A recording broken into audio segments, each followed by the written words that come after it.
ভাই কি সিনেমা দেখতে আসছেন? ভাই তুফান মুভি দেখতে আসছি।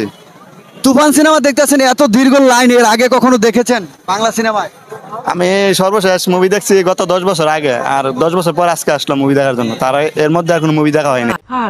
সুপ্রিয় বন্ধুরা, মুক্তির তৃতীয় সপ্তাহেও ছবিটির টিকিট পাওয়া যাচ্ছে না, মানে তুফান ছবির টিকিট পাওয়া যাচ্ছে না। মুক্তির সময় ঈদ ছিল, সেই সময় মানুষের হাতে কাজ কাম ছিল না, মানুষ তার মানে এনজয় করবে বলে সেই সময় মানুষের সিনেমা দেখতো।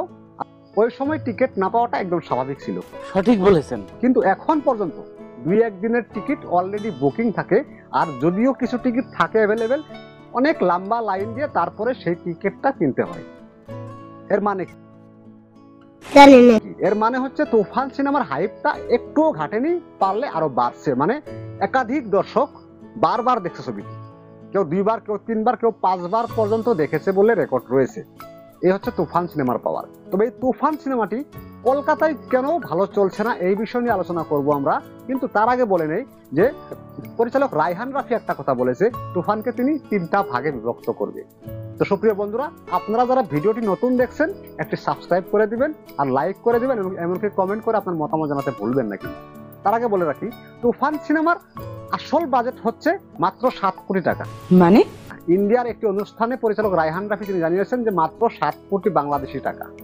আর এই ছবিটি ইতিমধ্যে বাংলাদেশে 35 কোটি টাকারও বেশি ইনকাম করে ফেলেছে, শুধুমাত্র বাংলাদেশে।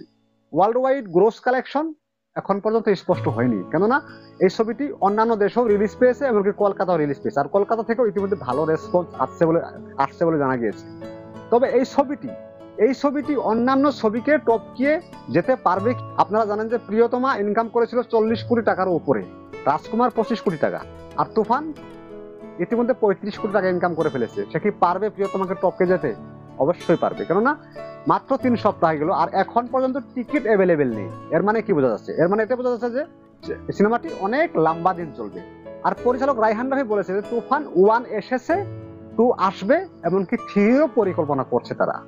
আর হ্যাঁ, তুফান সিনেমাটা এর পরে যে তুফান 2 বা 3 আসবে সেটা হবে প্যান ইন্ডিয়ান ফিল্ম হবে। সেগুলো হবে প্যান ইন্ডিয়ান ফিল্ম, মানে ইন্ডিয়াতে অনেকগুলো ভাষায় ডাব করা হবে। তো আজকের ভিডিও এই পর্যন্ত। যদি ভালো লেগে থাকে তাহলে একটি লাইক করে দিন, আগে বলেছি। ধন্যবাদ।